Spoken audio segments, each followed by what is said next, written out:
What are some gameplay differences between Storm 4 and Storm Connections? Let's talk about it. So the first thing I would like to go over is combos. As for, there's so many ways to extend your combos in Storm Connections that you didn't have in Storm 4.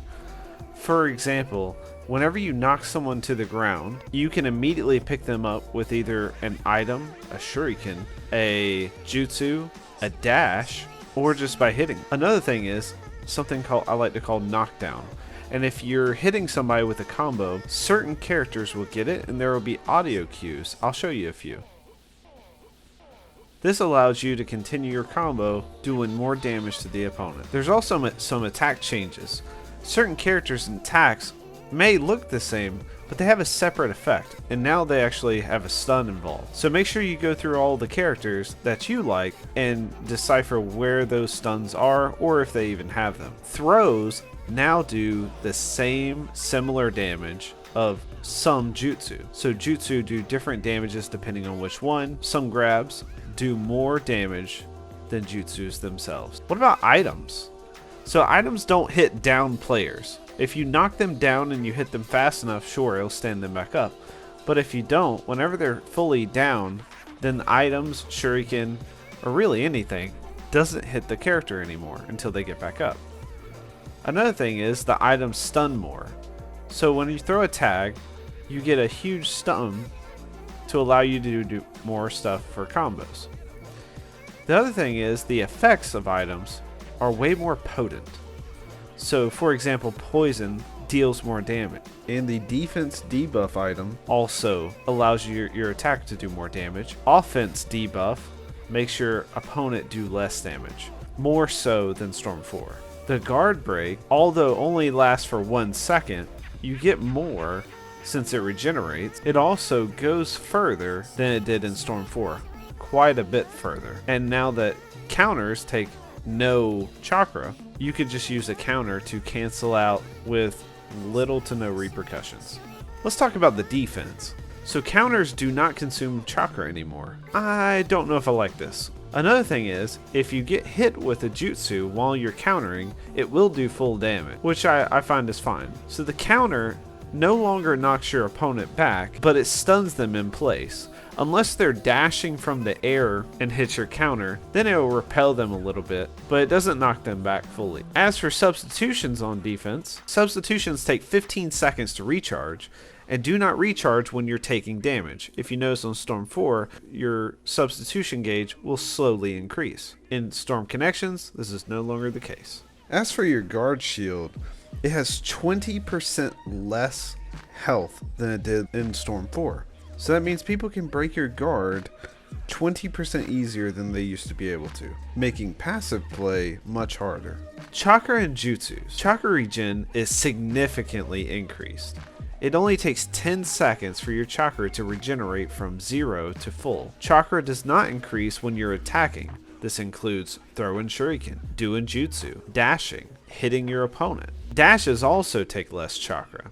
You used to be able to do 10 dashes for 1 chakra gauge, but now you can do 12. Also, cancel dashes, you used to only be able to do 5, but now you can do 10 cancel dash. Even though cancel dashes take more chakra than regular, it's very insignificant in connections. So don't be afraid to cancel dash, but I still recommend jumping out of combos to avoid people from doing jutsu that have invincibility frames. In Storm Connections, you get 2 jutsu instead of 1, where they took a lot of the tilts from Storm 4 to make your second jutsu. In this game, they also use throws and awakening abilities from Storm 4 as your second jutsu. Most jutsu in the game you can cancel by either guarding or dashing. It does take a little bit more chakra to do so, but still very valuable. As for jutsu, we used to have to jump out of combos and make sure we stumble the opponent in order to do a jutsu so it does full damage. In Storm Connections, this is not the case. You can go straight from hitting your opponent to doing your jutsu, and there's no jump out required. Same thing goes for throws. Ultimates now stop the timer. Older games, they did not.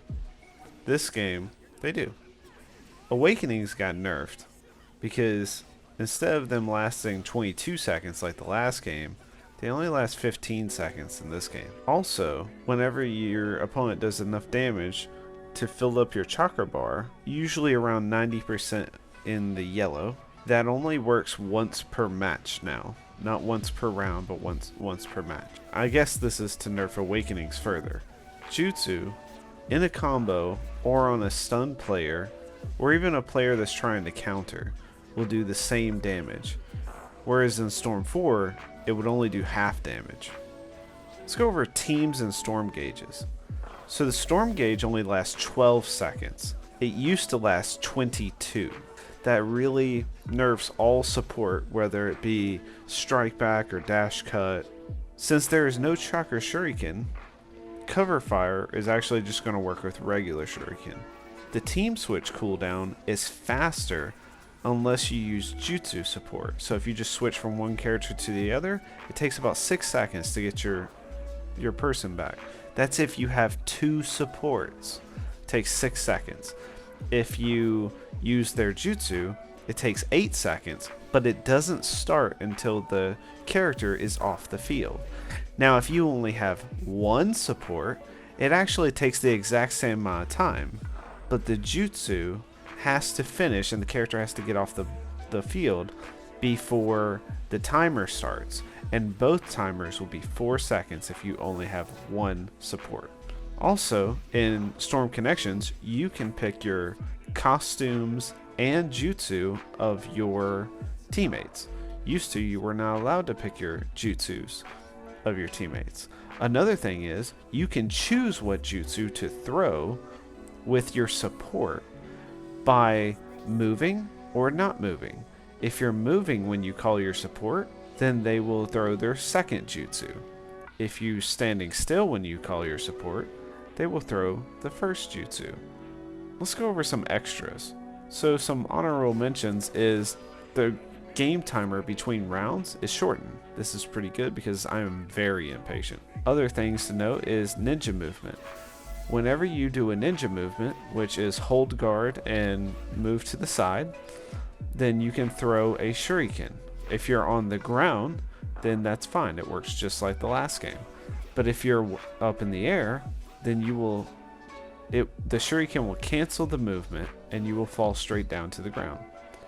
Another notable mention is we have new maps, and I really like this Danger Abyss icon. The Danger Abyss icon lets you know that you can get hit off the map, or you can hit your opponent off the map. The last cool feature that I really like is this character overview. It goes over all the characters, and it actually breaks down what the costume of the character, for example, I shouldn't say costume, but version of the character, Tail Beast Bomb versus Wind Style Rasen Shuriken, and so on and so forth, with all the different characters. It kind of gives you a background story, which I think is pretty cool. If you guys could, give me some comments to let me know what you guys want to see. And until next time, I'll see y'all later.